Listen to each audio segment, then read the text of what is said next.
Hello and welcome to the latest video on my top 1000. Now, as I mentioned earlier, if I'm able to do one more today, then the playlist will be finished tomorrow. The final 5 videos will come tomorrow.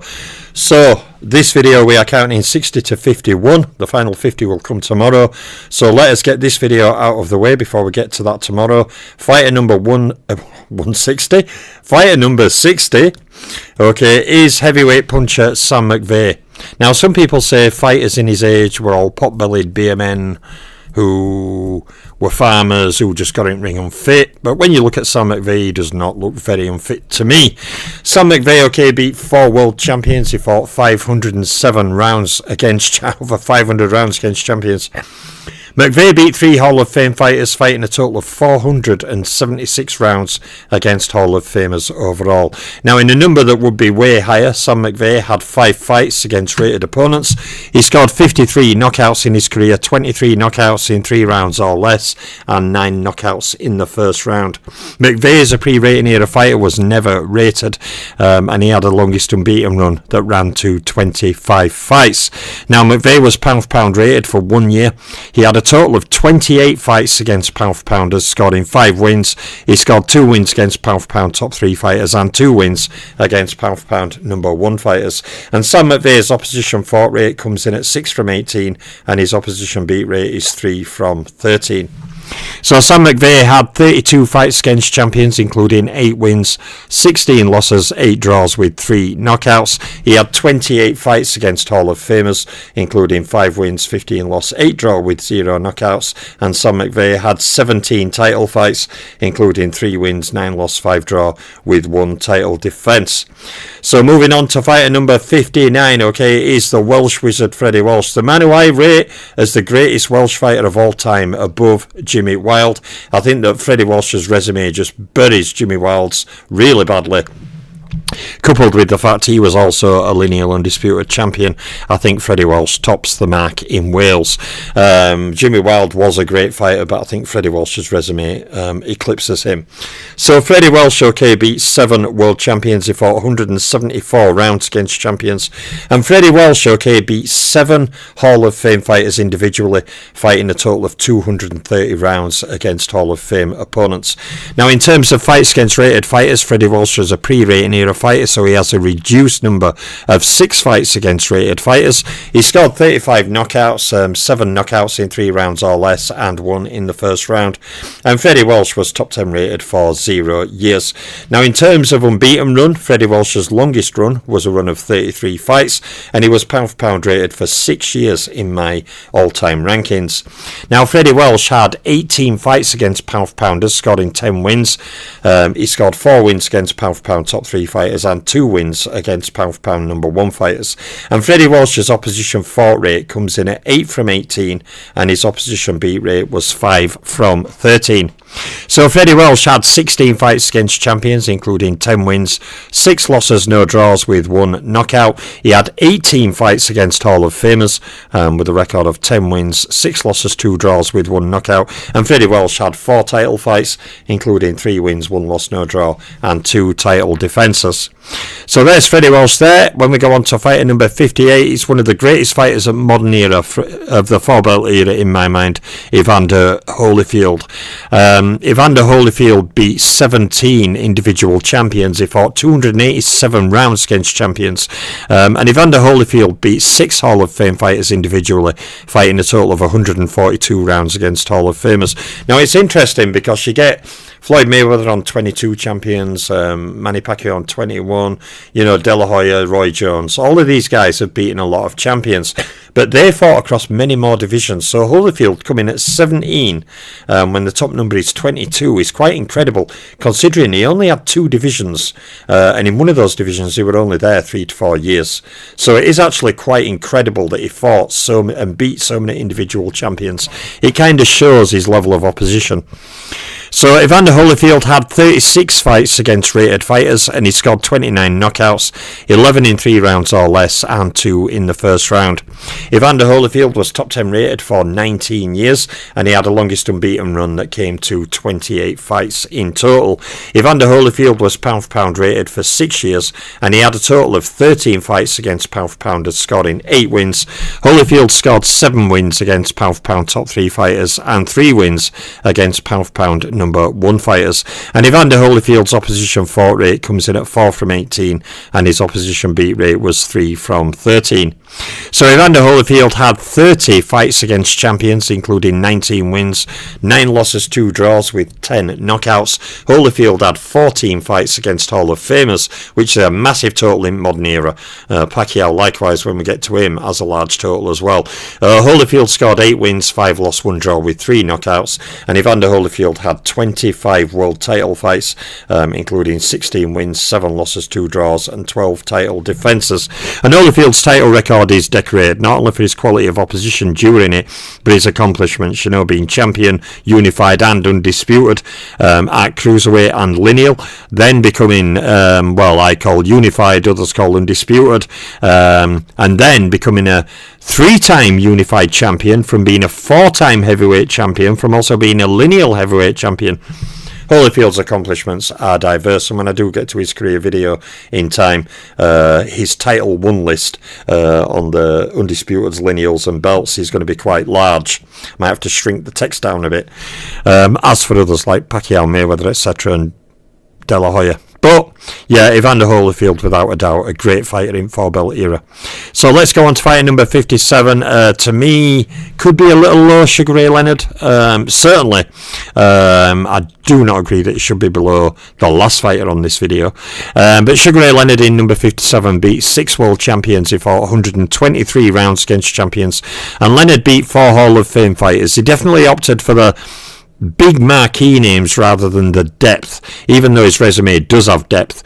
He had a 40-fight career, 36 win, 3 loss, 1 draw, 25 knockouts. So in that, he fought across multiple divisions, and Sugar Ray Leonard certainly fought some of the best fighters of his era. He doesn't have the depth of some other fighters, but he certainly did beat some of the best fighters of his era. So, he's always been a bit of a hard one to place for me, because he had a small career. It's a bit like when Usyk retires or Lomachenko. They had small careers. They accomplished a lot, okay, but they had small careers, so it's interesting how they're going to match up. But I think they'll do better in the new ratings. I think Leonard will do well in new ratings. Well, he's already scored, but until I get the top 1,000 fully finished, I won't know his final place, but we'll see. So Leonard fought 105 rounds against Hall of Famers. He had 23 fights against rated fighters, and he scored 25 knockouts. Leonard had 7 knockouts in 3 rounds or less, and 3 in the first round. Now, Leonard was top 10 rated for a total of 8 years. He had a longest unbeaten run of 27 fights, and he was pound for pound rated for 3 years. Now, Sugar Ray Leonard had 10 fights against pound for pound fighters, scoring 6 wins. He scored 3 wins against pound for pound top 3 fighters, and 2 wins against pound for pound number 1 fighters. And Sugar Ray Leonard's opposition fought rate comes in at 2 from 18, and his opposition beat rate was 2 from 13. So Leonard had 11 fights against champions, including 7 wins, 3 losses, 1 draw with 5 knockouts. He had 9 fights against Hall of Famers, including 5 wins, 3 losses, 1 draw with 2 knockouts. And Leonard had 13 world title fights, including 10 wins, 2 losses, 1 draw, and 6 title defences across the 5 divisions he titled in. One thing I will say about Sugar Ray Leonard is he was a great fighter without a doubt, and accomplished much for a small 40-fight career, considering other great fighters have sometimes hundreds of fights. One other thing I'll say about him is, as a welterweight, in his prime at welterweight, I would put Sugar Ray Leonard in with any welterweight fighter in history, and he has more than a good chance of beating any of them. Okay, even going to the Armstrongs, the Emil Griffiths, the Jack Brittons, all the great welterweight fighters would struggle to beat prime Sugar Ray Leonard. It's same as Marvin Hagler pictured. I would put him in with almost any middleweight in history, and I think they all have a hard fight to beat him. I think the fighters who would beat him would be fighters like Harry Greb, because like in the Sugar Ray Leonard fight, he was outsped to an extent, and if there's one thing Greb can do, he can plaster you with punches and get out of way and move constantly. So certain fighters would give Hagler trouble, but generally I would put Marvin Hagler in with any middleweight in history, and they have got a major fight on their hands. Same with Sugar Ray Leonard at welterweight. And I think certain fighters, have just that natural ability that they would be a proposition for anyone, like Sugar Ray Robinson at welterweight and middleweight. I mean, would I confidently name a welterweight or middleweight who would definitely beat him? No, absolutely not. So Sugar Ray Leonard is in that category, certainly at welterweight. So anyway, Sugar Ray Leonard had 11 fights against champions, including 7 wins, 3 loss, 1 draw with 5 knockouts. He had 9 fights against Hall of Famers, including 5 wins, 3 loss, 1 draw with 2 knockouts. And Leonard had 13 world title fights, including 10 wins, 2 loss, 1 draw and 6 title defences. So from Leonard in 57, we go to fighter number 56. This fighter never won a title, but he is, to me, an all-time great, Memphis Pal Moore. Now, some people may not be as familiar with him. Memphis Pal Moore beat 7 world champions. He fought 320 rounds against champions, and he beat 5 Hall of Fame fighters individually, fighting 270 rounds against Hall of Famers. Now, in a reduced number, what would have been a reduced number with the rating era coming in? Memphis Pal Moore has a reduced figure of 37 fights against rated fighters. What his real number would have been, goodness only knows, but it would have been a lot bigger than that. Memphis Pal Moore scored 11 knockouts, 6 in 3 rounds or less, and 2 in the first round, and of course was never pound for pound rated. Now, Memphis Pal Moore had a longest unbeaten run of 16 fights, and he was pound for pound rated for 0 years in my all-time rankings. He had 14 fights against pound for pounders, scoring 4 wins. He scored 0 wins against pound for pound top 3 fighters and 0 wins against pound for pound number 1 fighters. And Memphis Pal Moore's opposition fault rate comes in at 11 from 18, and his opposition beat rate is 6 from 13. So all in all, Memphis Pal Moore had 33 fights against champions, including 14 wins, 11 losses, 8 draws with 1 knockout. He had 27 fights against Hall of Famers, including 10 wins, 10 losses, 7 draws with 1 knockout, and Memphis Pal Moore had 0 world title fights. So on we go to fighter number 55, is one of the great lightweight champions, Sami Mandel. Now, Sami Mandel, who denied Canzoneri, his first lightweight title, beat 7 world champions. He fought 177 rounds against champions. Excuse me, I felt a need to cough. Let me have a drink. I said before, I never used to suffer it before because I used to do live streams for hours. But obviously when other people were talking, I could have a drink. But my mouth seems to be going dry. I don't know if it's the weather. Who knows? But so Sami Mandel beat 8 Hall of Famers individually. He fought 157 rounds against Hall of Famers. And also in a reduced number, with the rating era coming in, he had a reduced total of 41 fights against rated opponents. Now, Sami Mandel scored 32 knockouts, 15 knockouts in 3 rounds or less, and 1 knockout in the first round. Sami Mandel was top 10 rated for 6 years, and he had a longest unbeaten run of 34 fights. Now, Mandel himself was pound for pound rated for 6 years in my all-time rankings. He had 13 fights against pound for pound fighters, scoring 8 wins. He scored 5 wins against pound for pound top 3 fighters and 2 wins against pound for pound number 1 fighters. And Sami Mandel's opposition fault rate comes in at 8 from 18, and his opposition beat rate was 6 from 13.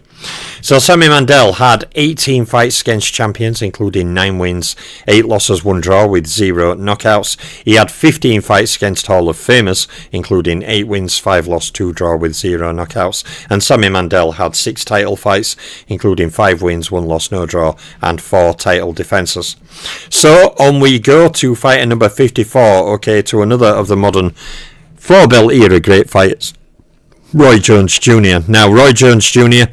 beat 19 individual champions. He fought 244 rounds against champions. And Roy Jones, up to now, has beaten 6 individual Hall of Fame fighters, fighting 82 rounds against Hall of Famers overall. And Roy Jones has 38 fights against rated opponents. He's scored 47 knockouts in his career, 24 knockouts in 3 rounds or less, 9 knockouts in the first round.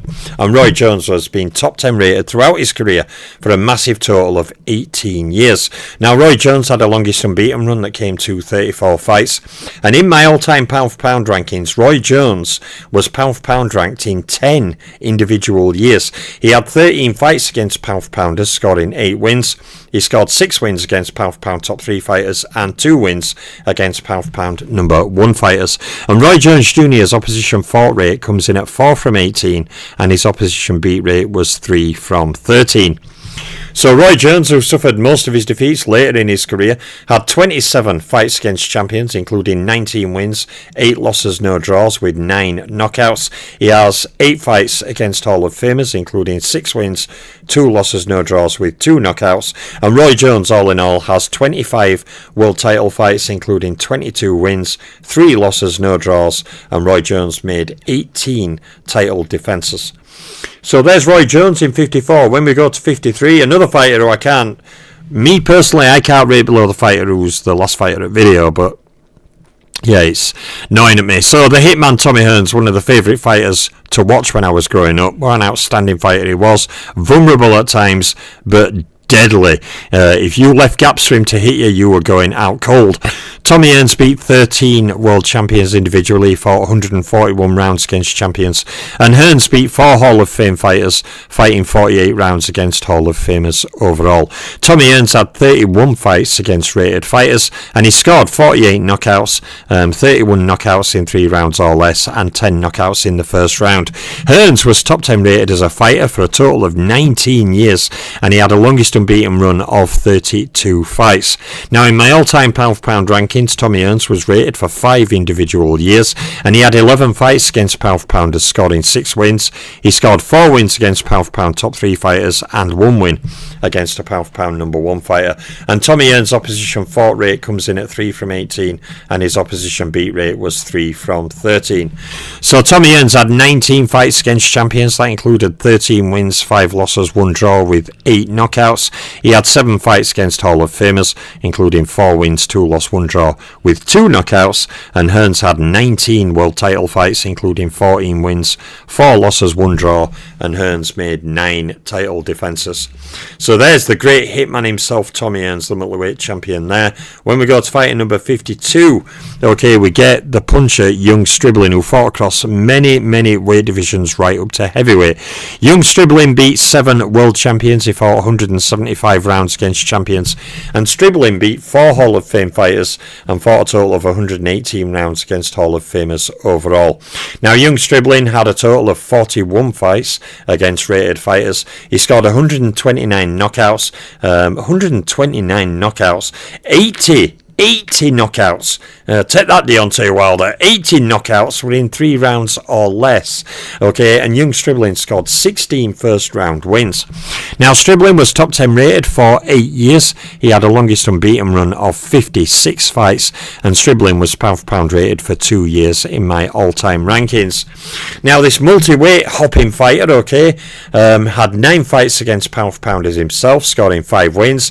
Stribling scored 4 wins against pound for pound top 3 fighters and 2 wins against pound for pound number 1 fighters. And Young Stribling's opposition fought rate comes in at 10 from 18, and his opposition beat rate was 8 from 13.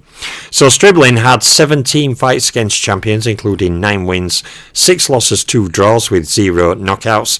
He has 12 fights against Hall of Famers, including 6 wins, 5 losses, 1 draw, with 0 knockouts. And Young Stribling had 2 title fights, both of them were defeats. So now we get to the fighter who was a great fighter from Mexico.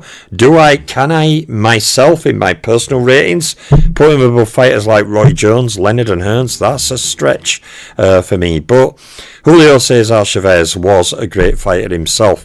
One of the longest reigning light welterweight champions of all time. Okay, he also holds records for most title defences in Alphabet Era, now joint with Omar Andres Narvaez.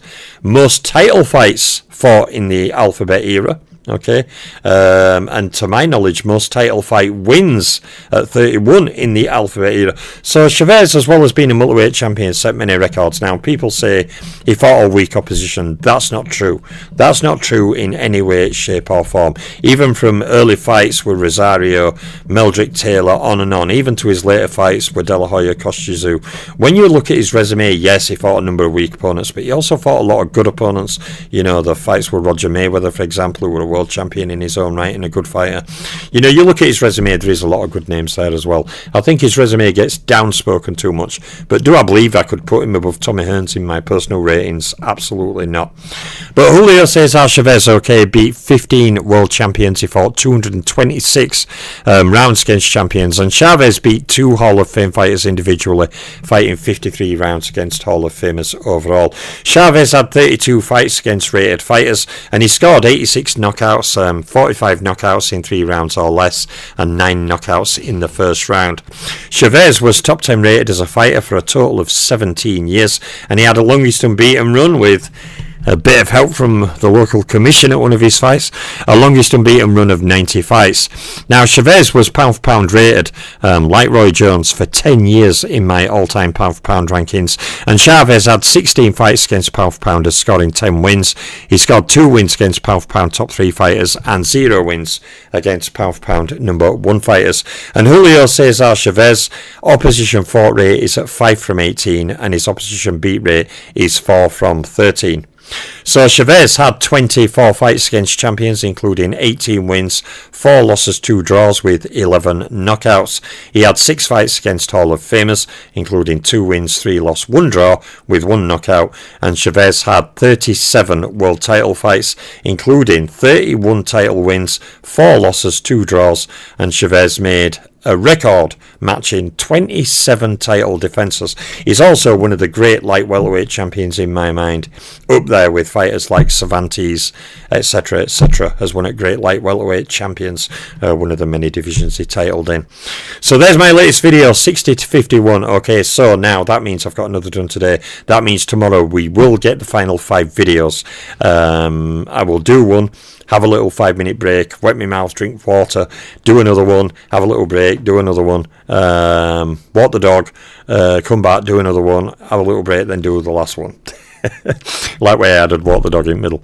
But yeah, there we go. So there's 60 to 51. I'll be back tomorrow with the final 5 videos and the conclusion of my 2025 top 1,000 fighters of all time, and then whole speed to finish off my new top 1,000 rankings under new criteria, so I can have a good look and see whether I like them more or less. But there's 60 to 51. I'm Boxing Librarian. I'm out for now.